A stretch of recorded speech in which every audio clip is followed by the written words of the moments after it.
My brother mocked me across the dinner table for treating my husband like a child. He thought he was funny.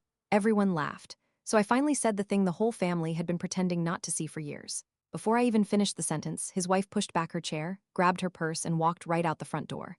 And my brother's face, completely white. For years, anytime I did something kind for my husband, Daniel, my brother Marcus treated it like a punchline. Daniel's an ER tech who pulls overnight shifts and he comes home wrecked, gray under the eyes, barely able to stand. Last month at my parents' place, Daniel eased into a chair and pressed his palms into his lower back. So I got up and grabbed him a heating pad from the hall closet. Marcus snorted. Are you serious? He's a grown man. He can get his own pad. The table went quiet. Daniel gave a tight little smile and I let it slide. 2 weeks later, I mentioned I'd packed Daniel a lunch because his shift ran through dinner. Marcus rolled his eyes. Must be nice having a personal chef.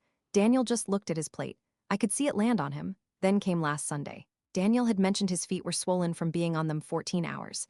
But before he even said it, Marcus was already in a mood. His wife, Priya, offered to refill everyone's water, and Marcus muttered, "Sit down. You don't have to perform for everyone." Priya froze, pitcher in hand. He kept going. When my dad asked Priya about her new job, Marcus cut in. "It's data entry, Dad. It's not interesting." I watched Priya's face close up like a door. Without really thinking, I reached over and started rubbing the knot out of Daniel's shoulder right there at the table.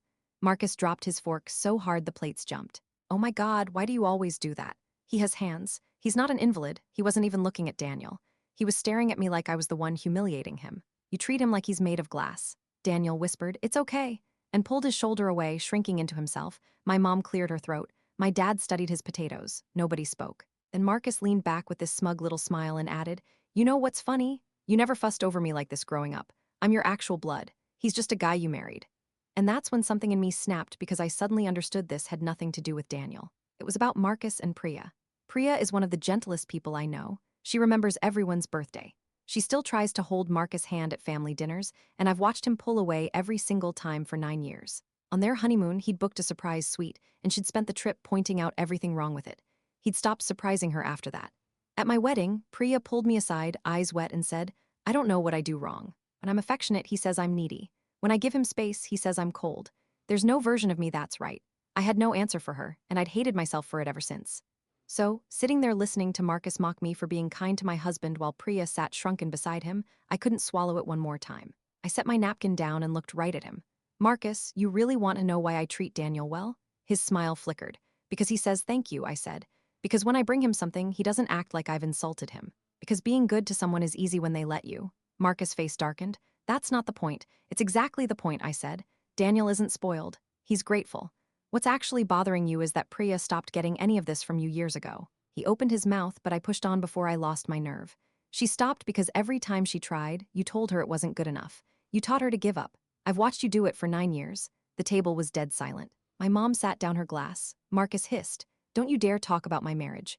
For the first time all night, Priya lifted her head and looked at him, and she didn't say a word. "I'm not trying to hurt you," I said softer. "I'm telling you what we've all been watching."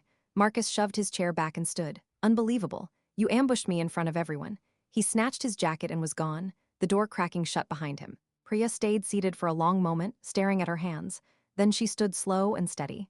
"I'm sorry," she said to my parents. She looked at me and something in her face had changed. "I can't keep doing this either." She picked up her bag and walked out. Not after him, just out. Now half my family says I had no right. Was they wrong?